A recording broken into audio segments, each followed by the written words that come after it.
நீங்கள் மனதில் வைக்க வேண்டிய 3 விஷயங்கள். உன் எண்ணம் விண்ணை தொட வேண்டும் என்றால், உன் வியர்வை மண்ணை தொட வேண்டும். அதாவது நம்ம எவ்வளவுக்கு எவ்வளவு நீங்க உழைக்கிறீங்களோ, அவ்வளோக்கு அவ்வளோ உங்களுடைய வாழ்க்கையில உயரங்கள உங்களால எட்ட முடியும்.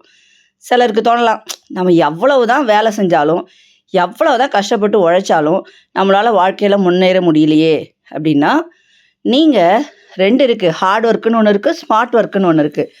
உங்களுடைய வேலைகள எப்படி செஞ்சா வாழ்க்கையில முன்னேற முடியும் அப்படின்னு சரியா நீங்க அத தீர்மானிச்சு, அந்த விஷயத்துல உழைச்சீங்கன்னா, நிச்சயமா உங்களால வெற்றி இலக்க அடைய முடியும். 2வது, நம் வாழ்க்கை வெற்று காகிதம். அதில் எழுதுவதா, வரைவதா, கிறுக்குவதா, இல்லை கிழிப்பதா என்பது நம் கையில் தான் உள்ளது. அதாவது ஒரு தடவ பிறக்க போறோம், ஒரு தடவ இறக்க போறோம்.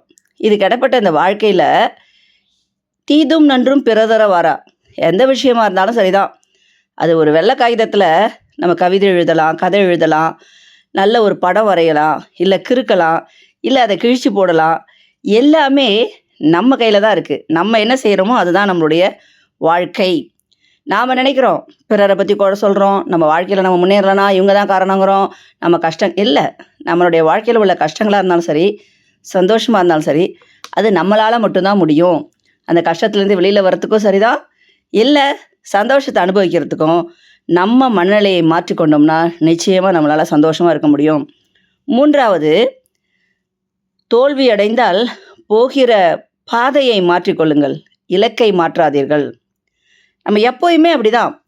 தோல்வியே வரக்கூடாது. அப்படியே எல்லாமே வெற்றியா கிடைக்கணும். அது மாரி இருக்காது வாழ்க்கை. எப்பவுமே சரி, தோல்விக்கு பின்னாடி தான் ஒரு வெற்றி வரும்.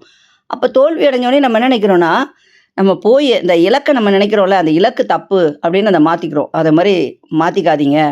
உங்களுடைய இலக்க நீங்க கரெக்ட்டா வச்சுருங்க. ஒரே இலக்கா இருங்க. தோல்வி வந்துருச்சுன்னா, நாம என்ன தப்பு செஞ்சிருக்கோம் அப்படின்னு யோசிச்சு, அத மாத்திட்டீங்கன்னா, நிச்சயமா உங்க வாழ்க்கையில் வெற்றி மட்டுமே கிடைக்கும்.